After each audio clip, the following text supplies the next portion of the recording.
Hi guys, कैसे हो? लेकर आ गई हूँ मैं आप लोगों के लिए BTTH के एक और न्यू नॉवल एक्सप्लेनेशन वीडियो को। एपिसोड कितना ज्यादा इंटरेस्टिंग होने वाला है आप लोग इसका अंदाजा इसी बात से लगा सकते हैं कि जियाओ यान इस एपिसोड में मिलने वाला है लिटिल फेरी डॉक्टर से। उसके बाद जियाओ यान रिफाइन करेगा टियानहुआ जुनजे के लिए एक बॉडी और इसी एपिसोड में यून शेन वापस आने वाला है, लेकिन इस बार वह जियाओ यान का एनिमी नहीं बल्कि फ्रेंड होगा। तो चलो शुरू करते हैं इस एपिसोड के एक्सप्लेनेशन को। लास्ट एपिसोड में हमने देखा था जियाओ यान को जिनलैंड से सब कुछ पता चल गया था कि अभी तक लिटिल फेरी डॉक्टर के साथ क्या क्या हुआ, जिसे जानकर वह आइस रिवर वैली के लोगों पर काफी ज्यादा गुस्सा होता है और डिसाइड करता है कि वह लिटिल फेरी डॉक्टर को बचाने के लिए फॉलन गॉड स्ट्रीम वैली जाएगा, जहाँ जिनलैंड ने जियाओ यान को अलर्ट रहने के लिए बोला था, क्योंकि आइस रिवर वैली ने पहले ही पूरे फॉलन गॉड स्ट्रीम वैली को चारों तरफ से घेर लिया था। अब आगे एपिसोड 110 की स्टार्टिंग में हमें फॉलन गॉड स्ट्रीम वैली को दिखाया जाता है, जहां आइस रिवर वैली का एक एल्डर बोल रहा था, पॉइजन लेडी तुम मेरे साथ आइस रिवर वैली चलो, अगर तुम ऐसा करती हो तो शायद तुम जिंदा रहो, क्योंकि हमारी आइस रिवर वैली का पॉइजन तुम्हारी बॉडी में एंटर कर चुका है और अगर तुम्हें टाइम पर एंटीडोट नहीं मिला तो तुम मारी जाओगी। लिटिल फेरी डॉक्टर बोलती है, बस तुम सपने देख सकते हो, मैंने कसम खाया है कि मेरी डेथ के बाद भी मेरी पॉइजन बॉडी की वजह से किसी भी इनोसेंट को कोई परेशानी नहीं होगी और अगर तुम्हें मेरी पॉइजन बॉडी चाहिए तो उसके लिए तुम्हें मरना होगा। तो वह एल्डर लिटिल फेरी डॉक्टर पर अटैक करने की कोशिश करता है, लेकिन हम लोग देखते हैं लिटिल फेरी डॉक्टर की बॉडी से काफी ज्यादा एनर्जी बाहर की ओर निकलने लगती है, जिससे उसका अटैक तुरंत डिस्ट्रॉय हो जाता है। तो वह एल्डर बोलता है, तुम जितना ज्यादा अपने दुईकी का यूज करोगी उतनी ही तेजी से आइस पॉइजन तुम्हारी पूरी बॉडी में फैल जाएगा। लिटिल फेरी डॉक्टर बोलती है, तुम्हें क्या लगता है मुझे इसके लिए कोई चिंता है? और फिर वह अपनी बॉडी को डिस्ट्रॉय करने के लिए तैयार हो जाती है। तभी वहाँ पर आइस रिवर वैली का एक और एल्डर आ जाता है, जो अपने एक टेक्निक 9 फीट सीलिंग का यूज करते हुए लिटिल फेरी डॉक्टर को सील कर देता है और फिर वह उस एल्डर से बोलता है, बिंग युआन तुम काफी ज्यादा केयरलेस हो, अगर यह खुद को डिस्ट्रॉय कर लेती तो हम आइस रिवर वैली को कैसे फेस करने वाले थे। तो वह एल्डर बिंग युआन को बोलता है, मुझे क्या पता था यह ऐसा कुछ भी कर सकती है। इसके बाद वह लिटिल फेरी डॉक्टर को जान से मारने के लिए उसके ऊपर अटैक कर देता है और तभी वहाँ पर एक बंदा अपीयर होता है, जो उसके अटैक को डिस्ट्रॉय करते हुए बोलता है, आइस रिवर वैली तुमने अपनी सारी हदें पार कर दी हैं। इस पर वह दूसरा एल्डर बिंग बोलता है, तुम्हें क्या पता, हम इस पॉइजन लेडी को मारकर हजारों लोगों की जान बचा रहे हैं। तो जियाओ यान बोलता है, कितना अच्छा बहाना है, लिटिल फेरी डॉक्टर ने हर वक्त अपने पॉइजन बॉडी को सप्रेस करके रखा ताकि उसकी वजह से किसी इनोसेंट को किसी भी तरह का कोई नुकसान न हो और तुम लोग उसे ही किल करना चाहते हो। यह कितनी ज्यादा डिस्गस्टिंग बात है।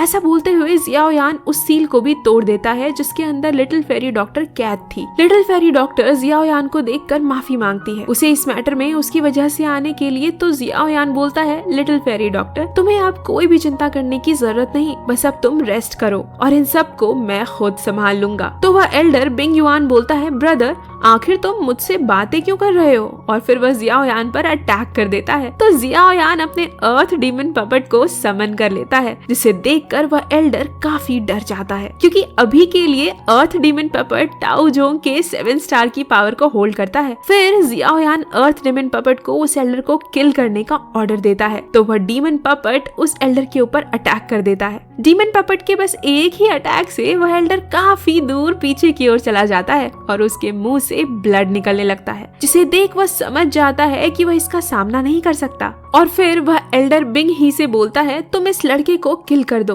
क्योंकि वही इस डीमन पपेट को कंट्रोल कर रहा है। तो वह एल्डर बोलता है, तुम्हें मुझे बताने की जरूरत नहीं। और फिर वह जियाओ यान पर अटैक करने के लिए आगे बढ़ता है। तो जियाओ यान मास्टर टियानहुआ जुनजे को उसके हेल्प करने के लिए बाहर बुलाता है, जिसे देखकर वह एल्डर काफी ज्यादा डर चुका था और बोलता है, यह तो दाओ जोंग के 8 स्टार पर है। तो मास्टर टियानहुआ जुनजे बोलते हैं, शायद तुम्हें पता नहीं, जब मैं जिंदा था तब मैं डाउ जोन लेवल की पावर को होल्ड करता था। और फिर वह उस एल्डर को दिन में तारे दिखा देते हैं और तभी वहाँ पर आइस रिवर वैली का एक और एल्डर आ जाता है और बोलता है, लड़के मुझे फर्क नहीं पड़ता कि तुम कौन हो, अब से तुम आइस रिवर वैली के लिए एक एनिमी हो, जिसके लिए आज मैं तुम्हें सबक सिखाऊंगा। तो जियाओ यान बोलता है, मैं तो डर गया और फिर अपने 3000 इल्यूजनरी बॉडी टेक्निक का यूज करते हुए अपना एक क्लोन बना लेता है। इसके बाद वह अपनी एक technique spirit of the wolf का यूज करते हुए उन सभी को एक ही बार में किल कर देता है और फिर लिटिल फेरी डॉक्टर से बोलता है, चलो यहाँ से चलते हैं, मुझे पहले तुम्हारे लिए एक अच्छी जगह ढूंढना होगा ताकि तुम जल्दी से रिकवर कर सको। फिर हमें कुछ समय बाद उसी जगह पर आइसबर वैली के एल्डर्स को दिखाया जाता है, जहाँ उसके साथ में मौजूद एक वॉरियर उस एल्डर को बताता है बिंग ही, बिंग युआन और बिंग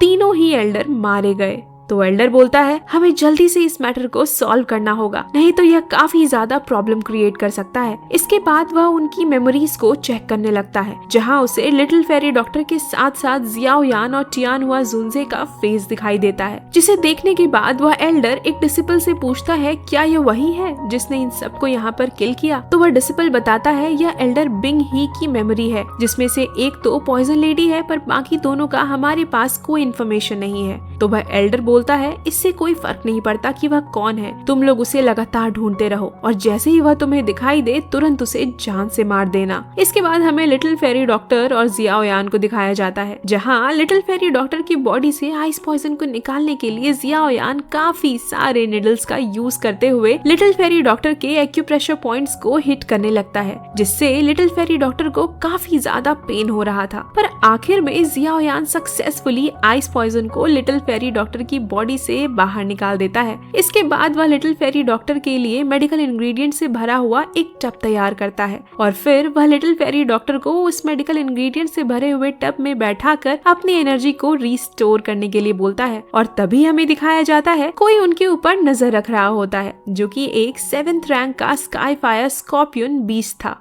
लिटिल फेरी डॉक्टर को देखकर वह स्कॉर्पियन बीस्ट बोलता है वह काफी ज्यादा ब्यूटीफुल है, अगर मुझे वह मिल जाए तो मैं खुद को एडवांस कर सकता हूँ। इसके बाद हमें सीन कट करके लिटिल फेरी डॉक्टर और जियाओ यान को दिखाया जाता है, जहाँ लिटिल फेरी डॉक्टर जियाओ यान को बता रही थी कि अब वह पूरी तरह से ठीक है। तो जियाओ यान बोलता है अभी के लिए हमारे पास बस 2 से 3 मंथ का टाइम बचा है। 2 से 3 मंथ बाद लिटिल फेरी डॉक्टर की बॉडी पर लगा हुआ सील डिस्ट्रॉय हो जाएगा। इसके बाद little fairy doctor out of control हो जाएगी, इसलिए उससे पहले मुझे एक 7th रैंक के sky fire poison dragon scorpion beast का कोर चाहिए, यिन यांग लाइफ पिल को रिफाइन करने के लिए। जिस पर लिटिल फेरी डॉक्टर बोलती है कल क्या हो मुझे नहीं पता, लेकिन अगर मैं आउट ऑफ कंट्रोल हो जाऊं तो तुम मुझे अपने हाथों से किल कर देना। तो जियाओ यान बोलता है लिटिल फेरी डॉक्टर तुम इस तरह की बातें करना बंद करो, मैं तुम्हें बचाने के लिए अपनी लाइफ को भी रिस्क में ले जा सकता हूँ। और फिर वह बोलता है मैं हमेशा से ही बहुत ज्यादा लकी रहा हूँ, क्या पता वह स्काई फायर स्कॉर्पियन बीस्ट खुद हमारे पास आ जाए। तो मास्टर टियानहुआ जुनजे बोलते हैं तुम दिन में सपने देख रहे हो क्या, तुम्हें पता नहीं sky fire poison scorpion beast कितना ज्यादा रेयर है। और तभी उनके ऊपर कोई अटैक करता है, जो कि कोई और नहीं बल्कि वही 7th रैंक का sky fire scorpion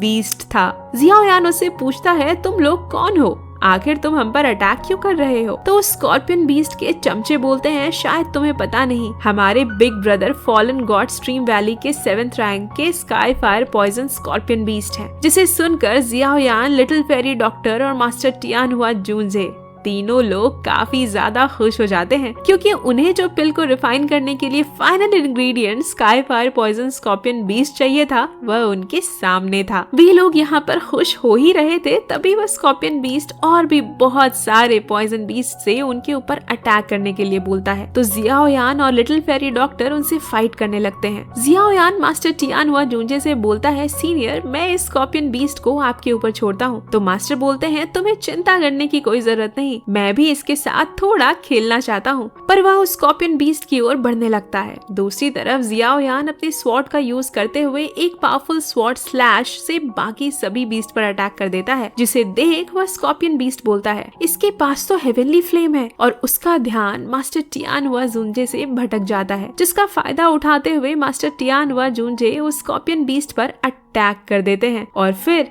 demon puppet भी उस स्कॉर्पियन बीस्ट पर एक काफी पावरफुल अटैक कर देता है, जिससे वह स्कॉर्पियन बीस्ट काफी गुस्सा हो जाता है और फिर वह स्कॉर्पियन बीस्ट वाले रियल फॉर्म में ट्रांसफॉर्म हो जाता है और अपनी पावर को बढ़ाने के लिए उन सभी बीस्ट की एनर्जी को एब्जॉर्ब करने लगता है, जिसे लिटिल फेरी डॉक्टर और जियाओयान ने अभी अभी किल किया था। जिसे देख जियाओयान बोलता है मुझे जल्दी से इसे रोकना होगा और फिर वह spirit of the wolf technique का यूज करते हुए उस बीस्ट के ऊपर अटैक करने लगता है। तो वह स्कॉर्पियन बीस्ट अपने पूंछ से जियाओयान के ऊपर अटैक करता है, जिस पर जियाओयान अपने हेवनली फ्लेम का यूज करते हुए उस बीस्ट को जलाने लगता है और फिर वह अपने डीमन पपेट से स्कॉर्पियन बीस्ट के ऊपर अटैक कर देता है, जिससे वह स्कॉर्पियन बीस्ट काफी ज्यादा इंजर्ड हो जाता है और गुस्सा होकर जियाओयान पर एक पावरफुल लेजर बीम से अटैक करता है। लेकिन मास्टर टियानहुआ जुनजे सही टाइम पर जियाओयान को बचा लेते हैं और फिर वह उस स्कॉर्पियन बीस्ट पर काफी ज्यादा गुस्सा हो जाते हैं। इसके बाद वह अपनी एक टेक्निक स्पिरिचुअल बाइंडिंग का यूज करते हुए उस बीस्ट को कैद कर लेते हैं। फिर वह जियाओयान से उस स्कॉर्पियन बीस्ट पर अटैक करने के लिए बोलते हैं, क्योंकि वह ज्यादा समय के लिए इसे नहीं रोक पाएंगे। तो जियाओयान अपने डीमन पपेट से उस बीस्ट पर अटैक कर देता है। डीमन पपेट के उस अटैक को देखकर वह स्कॉर्पियन बीस्ट काफी ज्यादा डर चुका था और बोलता है मैं ड्रैगन स्कॉर्पियन ट्राइब का मेंबर हूँ, अगर तुम मुझे किल करते हो तो मेरे क्लैन वाले तुम्हें छोड़ेंगे नहीं। स्कॉर्पियन ड्रैगन ट्राइब का नाम सुनकर मास्टर टियानहुआ जुनजे भी शॉक हो चुके थे। जियाओयान बोलता है तुमने क्या कहा, मैंने सुना नहीं।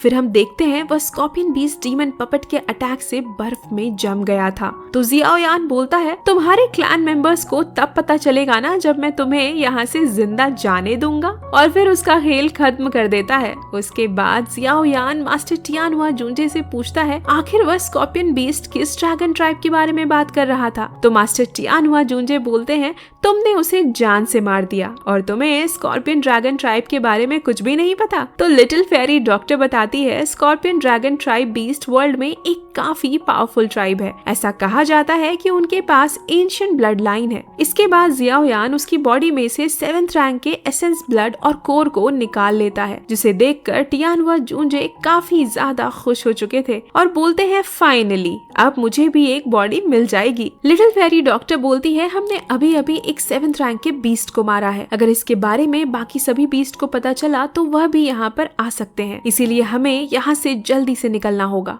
इसके बाद सभी वहाँ से निकल जाते हैं किसी और सेफ प्लेस को फाइंड करने के लिए और फिर हमें कुछ दिनों बाद आइस रिवर वैली के लोगों को दिखाया जाता है, जहाँ वह एल्डर बोल रहा था आइस पॉइजन भी किसी काम का नहीं, जिसने भी इसे उसकी बॉडी से निकाला है जरूर कोई जीनियस होगा, लेकिन फिलहाल के लिए वह हमारा एनिमी है, इसलिए उसे हर कीमत पर मरना होगा। और फिर वह बाकी सभी लोगों को लिटिल फेरी डॉक्टर को ढूंढने के लिए भेज देता है। इधर दूसरी तरफ हम लोग लिटिल फेरी डॉक्टर को देखते हैं जो बोल रही थी जियाओयान को यिन यांग लाइफ पिल को रिफाइन करने में 6 दिन का टाइम लगने वाला है। यह टियानहुआ जुनजे के लिए बॉडी को रिफाइन करने का काफी क्रिटिकल मोमेंट है और तभी लिटिल फेरी डॉक्टर को जियाओयान के पास से स्मोक निकलता हुआ दिखाई देता है। तो little fairy doctor demon puppet को उस जगह को गार्ड करने के लिए बोलकर जियाओयान के पास जाने लगती है। इधर हम लोग जियाओयान और टियानहुआ जुनजे को देखते हैं जहाँ वह दोनों बारबेक्यू बना रहे थे। तभी वहाँ पर लिटिल फेरी डॉक्टर आ जाती है, जिसे देख जियाओयान लिटिल फेरी डॉक्टर को भी बारबेक्यू खाने के लिए इनवाइट करता है। तो लिटिल फेरी डॉक्टर बोलती है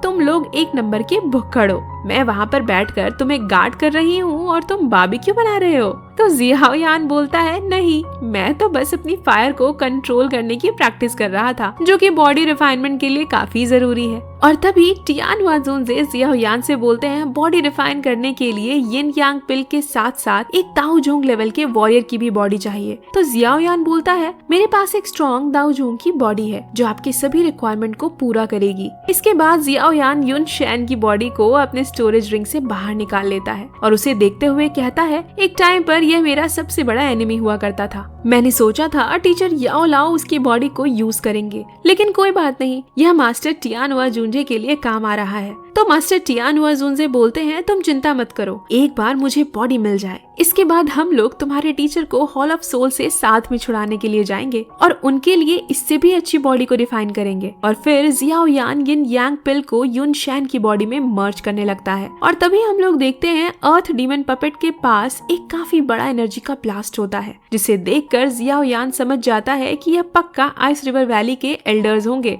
तो लिटिल फेरी डॉक्टर बोलती है जियाओयान तुम अपनी रिफाइनमेंट पर ध्यान दो, मैं उन सब को संभाल लूंगी।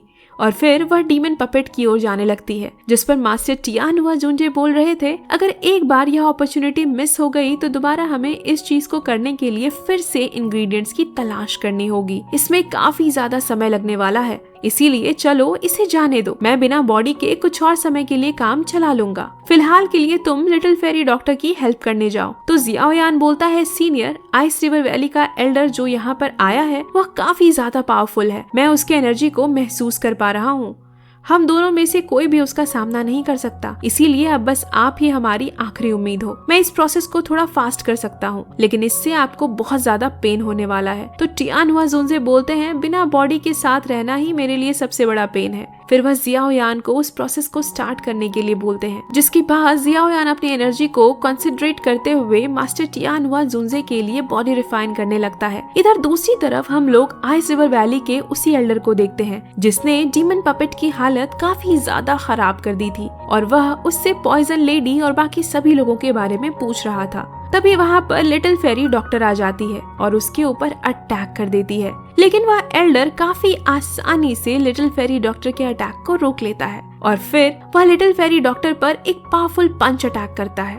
तो लिटिल फेरी डॉक्टर अपने चारों तरफ एक शील्ड बना लेती है, लेकिन वह अटैक इतना ज्यादा पावरफुल था कि वह उस शील्ड को डिस्ट्रॉय करते हुए लिटिल फेरी डॉक्टर को हिट कर देता है, जिससे लिटिल फेरी डॉक्टर काफी दूर जाकर चट्टान से टकराती है। तो वह एल्डर बोलता है, तुम पिछले पॉइजन बॉडी से भी ज्यादा कमजोर हो, तुम्हारे लिए अच्छा ही होगा कि तुम मेरे साथ आइस रिवर वैली चलो, जिसके लिए लिटिल फेरी डॉक्टर साफ साफ मना कर देती है। तो वह एल्डर लिटिल फेरी डॉक्टर को गले से पकड़कर उठा लेता है और बोलता है, मुझे फर्क नहीं पड़ता कि पॉइजन बॉडी जिंदा हो या डेड, पहले मैं तुम्हें किल करूंगा, इसके बाद तुम्हारे साथियों को। तभी डीमन पपेट उसके ऊपर अटैक करने की कोशिश करता है, लेकिन वह एल्डर उस अटैक को काफी आसानी से रोक लेता है और बोलता है, मैं दाओजोंग लेवल के पीक का वॉरियर हूँ और तुम अपने दाओजोंग के 7 स्टार की पावर से मुझे हराना चाहते हो। आज जब तक यहाँ पर तुम्हारी कोई दाओजोंग लेवल का कल्टिवेटर तुम्हारी हेल्प नहीं करता, तुम लोग आज मुझसे बचकर नहीं जा सकते। और तभी हम लोग देखते हैं उस एल्डर के ऊपर एक अटैक होता है, जिसे वह काफी ज्यादा इंजर्ड हो जाता है और उसके मुंह से ब्लड निकलने लगता है। और तभी यहाँ पर एंट्री होती है जियाओयान के साथ युन शैन की। और मैं आप लोगों को बता दूं कि युन शैन की बॉडी में मास्टर टियानहुआ जुनजे की सोल है और अभी के लिए वह दाओजोंग लेवल पर है। आइस रिवर वैली का एल्डर टियानहुआ जुनजे को देखकर काफी ज्यादा डर जाता है और बोलता है, सीनियर, मैं अपने क्लैन के एल्डर के मर्डर को पकड़ना चाहता हूँ, इसीलिए मुझे उम्मीद है कि आप इस मैटर में कोई इंटरफेयर नहीं करेंगे। तो टियानहुआ जुनजे बोलते हैं, अगर मैं करूँ तो?